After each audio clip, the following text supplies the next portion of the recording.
నమస్తే, welcome to our channel. కూటమి ప్రభుత్వం అధికారంలోకి వచ్చిన తర్వాత గత ప్రభుత్వ హయాంలో జరిగినటువంటి అక్రమాలు, దౌర్జన్యాలు అన్నీ కూడా ఒక్కొక్కటిగా బయటకు రావడం మనం చూసాము. మరి ఇప్పుడు ప్రస్తుతం అసలు వైసీపీ నేతల తీరు కానివ్వండి, వైసీపీ హయాంలో పనిచేసినటువంటి అధికారుల పరిస్థితి కానివ్వండి ఏ విధంగా ఉంది తెలుసుకునే ప్రయత్నం చేద్దాం. దీన్ని పూర్తిగా విశ్లేషించడానికి మనతో పాటుగా ఉన్నారు జనసేన అధికార ప్రతినిధి కుసుంపూడి శ్రీనివాస్ గారు. నమస్తే సార్. అసలు వైసీపీ నేతల పరిస్థితి ఏంటి సార్? లిక్కర్ స్కామ్లో సుప్రీంకోర్టుని ఆశ్రయించారు సార్. ధనంజయ రెడ్డి కానివ్వండి, కృష్ణమోహన్ రెడ్డి కానివ్వండి, అక్కడ మీరు హైకోర్టులోనే తెచ్చుకోవాలని చెప్పి సుప్రీంకోర్టు ఆదేశాలు ఇచ్చింది. ఇంకో పక్క అసలు పెద్దిరెడ్డి బుగ్గమఠం భూముల్ని ఆక్రమించింది వాస్తవమే అని చెప్పి సర్వేలో తేలిపోయింది. మరోవైపు సకల శాఖ మంత్రిగా వ్యవహరించిన సజ్జల కూడా అటవీ భూములను ఆక్రమించింది వాస్తవమే అని చెప్పి ఇవన్నీ కూడా ఒక్కొక్కటిగా బయటకు వస్తున్నాయి. మరి వీళ్ళందరూ కూడా కీ రోల్ ప్లే చేసినటువంటి వాళ్ళు. మరి ఏంటి అసలు వైసీపీ పరిస్థితి ఏ విధంగా మారనుంది? శ్రావణి, మనం గత 5 సంవత్సరాలు మాట్లాడుకున్నాం. రాష్ట్రాల్లో చాలా దౌర్జన్యాలుగా ఉంది. ప్రభుత్వ భూములు కానీ ప్రజాధనాన్ని కానీ విపరీతంగా దోచేస్తున్నారు. అంటే మన అన్నీ కేవలం ఆరోపణల కింద అప్పట్లో చూశారు. ఇప్పుడు మనం ఆధారాలతో సహా బయట పెడుతున్నాం.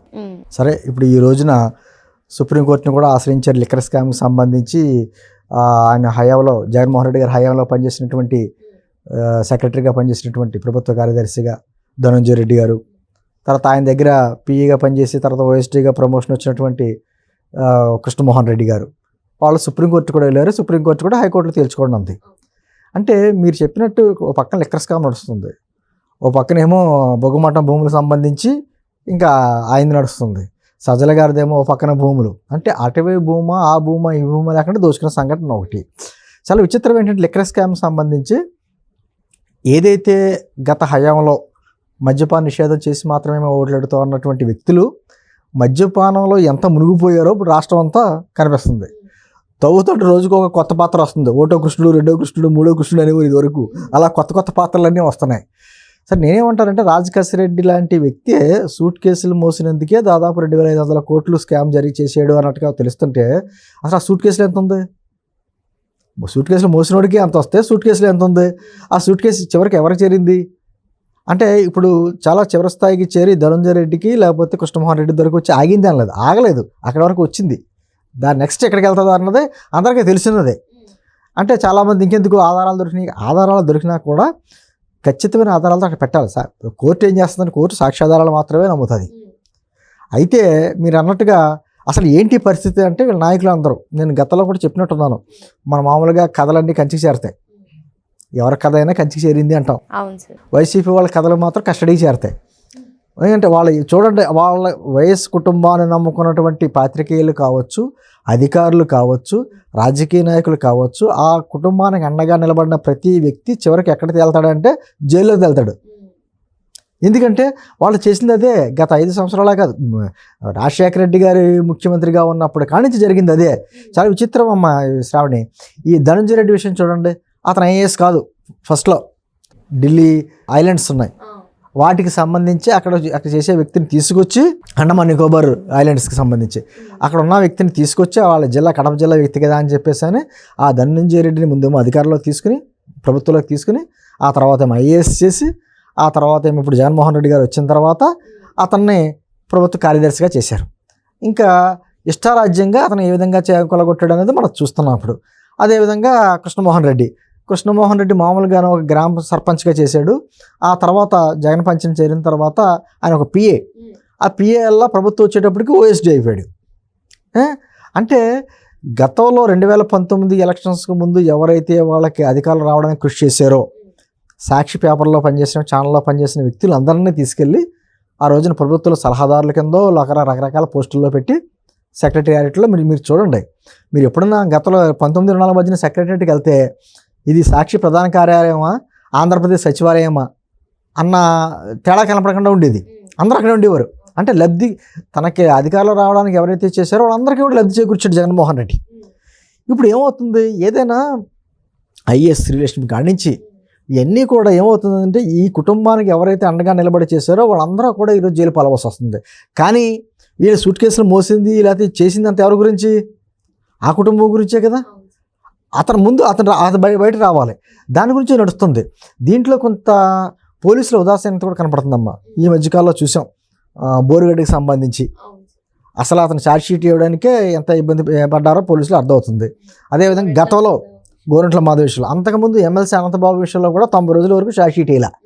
అంటే ఇంకా కూడా కొంతమంది అధికారులు, సపోజ్ పిఎస్ఆర్ ఆంజనేయులు అసలు ముంబై నటి జత్వానీ కేసులు ఎంత హడావిడి చేశాడో, ఐపీఎస్లను కూడా ముంబై పంపించి ఇక్కడికి తీసుకొచ్చి ఎంత హింసించారో మనకు తెలుసు. ఇప్పుడు ఏమంటున్నాడు ఆయన, నాకు సంబంధం లేదు, అసలు జత్వానీ ఎవరో అన్నాడు. ముందు ఏమన్నాడు, బ్యాడ్ లేడీ అన్నాడు. తర్వాత అసలు నాకు సంబంధం లేదు, నాకు అలా ఎవరో తెలియదు అన్నట్టుగా ఇప్పుడు మాట్లాడుతున్నాడు. దాంతోపాటు ఇంకో కేసు కూడా వచ్చింది, ఏపీపీఎస్సీకి సంబంధించి. దాంట్లో ఏ విధంగా చేశాడో అది కూడా బయటకు వచ్చింది.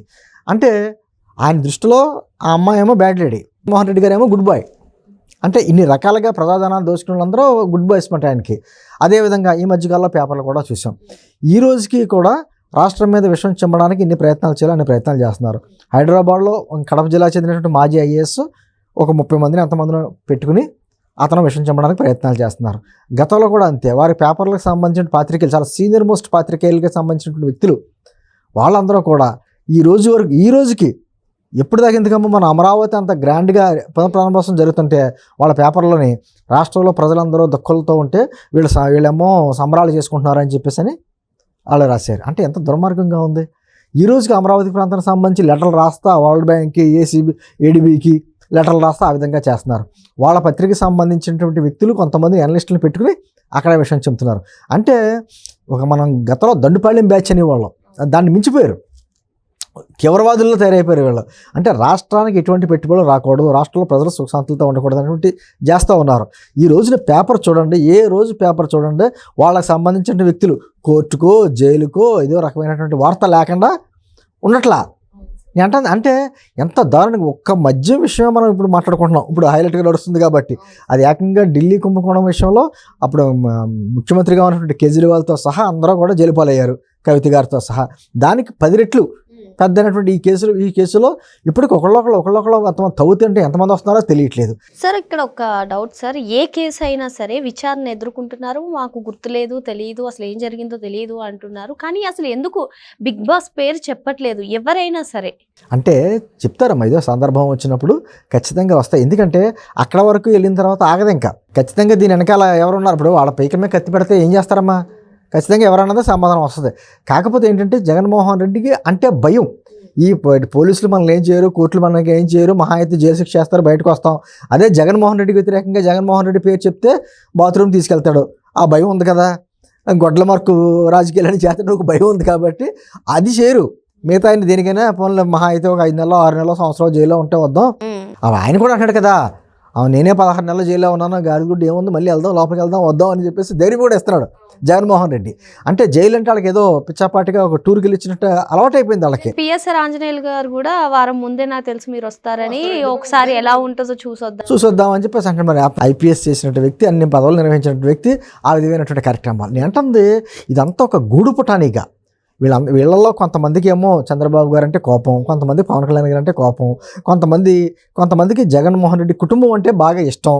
అంటే చాలా విచిత్రమైన మనస్తత్వాలు. రాష్ట్రం ఎంత దోపిడీ జరుగుతుంది కదా, పిఎస్ఆర్ ఆంజనేయులకి తెలియదండి అతను ఐపీఎస్, రాష్ట్రంలో ఏం జరిగిందో, ఎటువంటి హింస జరిగిందో, అదే ఎటువంటి భూదోపిడీ జరిగినాయో తెలియదు అతనికి, అయినా కూడా సమర్థిస్తున్నాడు. అంటే అదేవిధంగా పాత్రికేయులు, చాలా సీనియర్ మోస్ట్ పాత్రికేయులు ఉన్నారు మా ఆటలోని. ఎంత సీనియర్ మోస్ట్ అంటే ఎప్పుడో నార్ల వెంకటేశ్వరరావు గారి శిష్యులు కూడా ఉన్నారు. వాళ్ళకి ఇప్పటికీ కూడా చంద్రబాబు గారి మీద కోపంతో, కూటమి ప్రభుత్వం మీద కోపంతో అలా విచ్చలవిడిగా విషయం చెబుతున్నారు. అంటే ఇంకా రాష్ట్రం ఏమైపోయినా పర్వాలేదు, వాళ్ళు ఏదో రకంగా లబ్ధి పొందాలి. ఇది ఎన్నాళ్ళం? అదే అంటంట, ఒక పక్క నుంచి రాష్ట్రాల్లో జరుగుతున్న అభివృద్ధిని చెప్పుకుంటామా, ఇప్పుడు పేపర్లో మన అభివృద్ధి గురించి ఒక ఐటెం రాస్తామంటే వీళ్ళ గురించి మద్యం కుంభకోణమో, లేకపోతేనేమో గోరంట్ల మాధవో, లేదా బోరుగడ్డో, ఈ వార్తలు సగం ఉంటున్నాయి. అంటే ఎన్ని రకాలుగా దోషేయాలో అంత రకంగా దోసేసి, సరే మనమే 30 సంవత్సరాలు ఉంటామని ధైర్యంతో దోసారో అంటే తెలీదు. సరే ఏదైనా మనకు కాపాడేటువంటి జగన్మోహన్ రెడ్డి ఉన్నాడో అని మొత్తానికి ఏ విధంగా ఇందాక నేను చెప్పినట్టు అధికారులు కావచ్చు, ప్రజాప్రతినిధులు కావచ్చు, పాత్రికేయులు కావచ్చు, ఆ కుటుంబాన్ని నమ్ముకున్న ప్రతి వ్యక్తి కూడా ఆఖరికి శాశ్వత జీవితం జైల్లో గడపాల్సిందే. అదే ఇప్పుడు వెల్లడవుతుంది. ఈరోజు కోర్టు కూడా ఎక్కడ వరకు సుప్రీంకోర్టు దాకా వెళ్ళిపోయారు. సుప్రీంకోర్టులో ఒక కేసు వేయాలంటే చాలా మామూలు విషయం కాదమ్మా, చాలా డబ్బుతో కూడుకున్న పని. అయినా కూడా వెళ్ళిపోతున్నారంటే ఎన్ని కోట్లు ఉన్నాయి.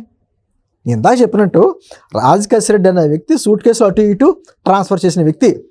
ఆ వ్యక్తే 2,500 కోట్లు అతను స్కామ్ చేశాడని తెలుస్తుంటే అసలు సూట్ కేసులో ఎంత ఉంది, ఆ సూట్ కేసు ఎక్కడికి చేరింది, నీ అన్నిని ఏమవుతుందంటే ఆ వైఎస్ఆర్సీపీ అంటేనే గత 5 సంవత్సరాలు ఎలా గద్దల్లా వాలిపోయి ఆ రాష్ట్రం మీద దోచేశారు అన్నది ఒక్కొక్కటి బయటకు వస్తున్నాయి. ఈ స్కామ్ అయిపోతుంది, రేపు పొద్దున ఇసుక గురించి వస్తుంది, లేకపోతే మైన్స్ గురించి వస్తుంది, అదో ఒక్కొక్క పెద్ద స్టోరీలు ఎంతంది. కాదేది అనర్హం అంటారు చూసారా, ఆ విధంగా వీళ్ళ స్కామ్లకి అసలు ఏది అనర్హం కాదు. ప్రతిదీ ఏ స్కీమ్ చేసినా వాళ్ళు స్కామే. అటువంటి కార్యక్రమాలే చేసుకుంటూ వచ్చారు. ఖచ్చితంగా మన గతంలో కాకుండా పూర్తి సాక్ష్యాధారాలతో వాళ్ళని చట్టం ముందు నిలబెట్టే ప్రయత్నం కూటమి ప్రభుత్వం చేస్తుంది. అందుకని కాస్త ఆలస్యమైనా మాత్రం వీళ్ళెవ్వరూ కూడా చట్టం ముందు నిలబడవలసిందే, తప్పించుకోలేరు. మరి గత ప్రభుత్వ హయాంలో అక్రమ అరెస్టులకు పాల్పడితే ఇప్పుడు పక్కా ఆధారాలతో అందరినీ లీగల్గా అరెస్టులు చేస్తుందని చెప్పి, మరి గత ప్రభుత్వ హయాంలో అక్రమాలకు పాల్పడిన వాళ్ళందరినీ కూడా వదిలిపెట్టే ప్రసక్తే లేదని చెప్పి సార్ చెప్తున్నారు. Thank you sir.